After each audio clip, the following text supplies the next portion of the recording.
বুখারী শরীফের 574 নম্বর হাদিসের বর্ণনা, আলা রাসূলুল্লাহ সাল্লাল্লাহু আলাইহি ওয়াসাল্লাম, আল্লাহ নবী বলেন, মান সাল্লাল বারদাইন দাখালাল জান্নাহ, যেই ব্যক্তি দুই শীতল নামাজ পড়বে, একটা হলো ফজরের নামাজ আর একটা হলো আসরের নামাজ, দুই ঠান্ডার নামাজ। ফজরের সময় আবহাওয়া ঠান্ডা, আসরের সময়ও আবহাওয়া ঠান্ডা। তাহলে আসর আবহাওয়া ঠান্ডা, এই হাদিস দ্বারা বোঝা যায় 3:30টায় আসর না পড়া আমরা যেই টাইমে পড়ি ওই টাইমে পড়াই ভালো। হ্যাঁ, আপনাদের এদিকে 3:30টায় আজান হয়নি? ঢাকা হয়, ঢাকায় 3:30টায় আমরা না, কারা জানি 3:30টায় আজান দিয়ে দেন। আমি কি কইছি? যাই হোক, আসরের আজান। সূর্য ঠিক দ্বিপ্রহরের যেই জায়গায় থাকে ওখান থেকে কোনো জিনিসের ছায়া যখন 2 গুণ হয়ে যায় তখন আমরা আসরের সালাত পড়ি। আবার এটা নিয়ে মতানৈক্য আছে। কেউ কেউ বলেন যে এক ছায়ার পরে আসর পড়তে হবে, 2 ছায়া নয়। মতানৈক্য আছে না নাই? এটা নিয়ে সমাজে বিভ্রান্তি আছে। আমি আজকে কথাগুলো যদি বলি, বিজ্ঞ আলেমরা এখানে যারা আছেন তারা হয়তো সহজে বুঝবেন। আপনারা যদি না বুঝেন, শোনা মাত্রই খেপে যাইয়েন কেনা, আগে আলেমরা জিগাইয়েন। পারবেন তো? শোনা মাত্রই খেপবেন না, কিন্তু আলেমদেরকে আগে জিজ্ঞেস করে লেন, যাচাই করে লেন আমি কি বলি। যদি মিথ্যা বলে তাকে আমার পাকড় করবেন। আমাদের মাযহাবের ইমাম কয়জন? 3 জন। আমাদের হানাফি মাযহাবের ইমাম 3 জন। একজন ইমাম আবু হানিফা রাহিমাহুল্লাহ, দ্বিতীয় ইমাম ইমাম আবু ইউসুফ রাহিমাহুল্লাহ, তৃতীয় ইমাম ইমাম মুহাম্মদ রাহিমাহুল্লাহ। 3 জন ইমাম আমাদের মাযহাবের আছেন না নাই? একজন শাইখ আবু হানিফা, আর বাকি 2 জন সাহেবাইন ছাত্র আবু হানিফার কাছে লেখাপড়া করেছেন। এই যে 3 জন ইমাম আমাদের হানাফি মাযহাবের, এর মধ্য থেকে ইমাম আবু হানিফা রাহিমাহুল্লাহর 2টা কওল আছে, 2টা মত আছে এই মাসালার ব্যাপারে। ওনার কাদিম কওল, প্রথম কওল, পুরান কথা, আগের সর্বপ্রথম উনি যেই কথাটা এই ব্যাপারে বলেছেন, আবু হানিফা বলেছিলেন যে 2 ছায়ার পরে আসর পড়তে হবে। সূর্য ঠিক দ্বিপ্রহরে যেই জায়গায় থাকে, কোনো জিনিসের ছায়া যখন 2 গুণ হয়ে যায় এরপরে আসরের সালাত পড়তে হবে, এর আগে আসরের সালাতের ওয়াক্ত হবে না। এটা ইমাম আবু হানিফার প্রথম দিকের এক কথা। শেষ দিকে আয়েশা ইমাম আবু হানিফা রাহিমাহুল্লাহ ইন্তেকাল করার কিছুদিন আগে এই কথা রুজু করেছেন। রুজু করার দলিল আছে।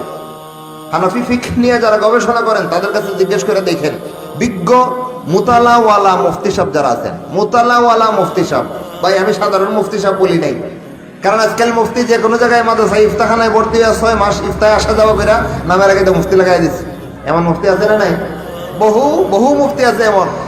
কোনো মাদ্রাসায় ইফতা বিভাগে ভর্তি হয়েছে, ভর্তি হয়ে 2-4 মাস আসা যাওয়া করে নামের আগে দেয়া মুফতি মোহাম্মদ অমুক। এই মুফতি নাম খান্ডা গেলে লেগে মাদ্রাসায় ভর্তি হয়েছে। এরকম নামদারি মুফতি না, মুতালাওয়ালা মুফতি।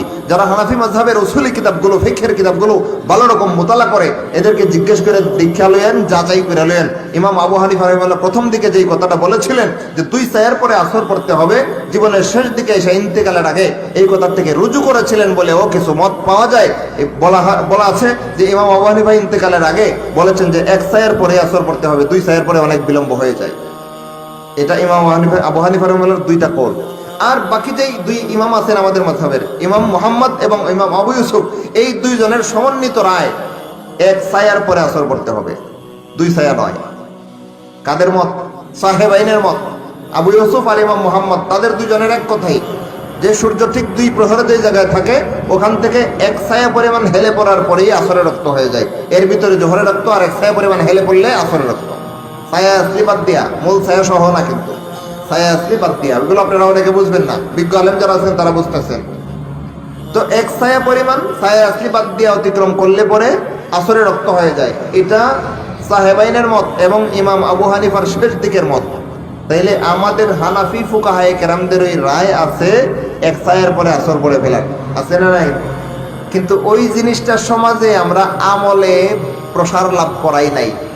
আমলে যেটা প্রসার লাভ করাইছে সেটা হচ্ছে 2 ছায়ার পরে আমরা আসর পড়ি। ফলশ্রুতিতে এখন যদি কেউ হানাফি মাযহাবের আইম্মায়ে কেরামের এই রায়গুলো অনুসরণ কইরা 1 ছায়ার পরে আসর পড়ে ফেলায়, কয় তো এটা আহলে হাদিসে গেছে। হানাফি ইমামের রায় মানলো, কয় আহলে হাদিসে গেছে। আহলে হাদিস তো আসলে আহলে হাদিস না। বর্তমান জমানায় আমি যেটা বুঝি, আহলে হাদিস একটা গালি, ঠিক কিনা ভাই? নিজে মুতালা করবো না, কোরআন শিখবো না, সাহাবায়ে কেরামের আমল জানবো না, রাসূলের হাদিস পড়বো না, নিজে শিখবো না, জানবো না। একজন আলেমের, একজন আল্লামার জুতা বহন করে আর ব্যাগ বহন করে আর খাদেমগিরি করে, আর পরবর্তীতে যখন দেখে কোনো আলেম, বিজ্ঞ আলেম মুতালা করে কোনো কথা বলে, তখন ওনার সাথে দ্বিমত করে হাড্ডাহাড্ডি লড়াই নেমে যায়, কয় ও আহলে হাদিস হয়ে গেছে। আসলে আহলে হাদিস হইছে না, হে জাহেল। জাহেল, ঠিক কিনা ভাই? যাই হোক, বলতেছিলাম এই মাসালার সমাধান হচ্ছে আমাদের সমাজে প্রচলিত আসরের নামাজ যেই সময়টাতে আমরা পড়ি, এই সময়টাতে পড়ার সিদ্ধান্ত হানাফি ফুকাহায়ে কেরাম দেননি। সর্বশেষ সাহেবাইনের রায় এটাই যে একসায়ের পরে আসরের সালাত পড়তে হবে।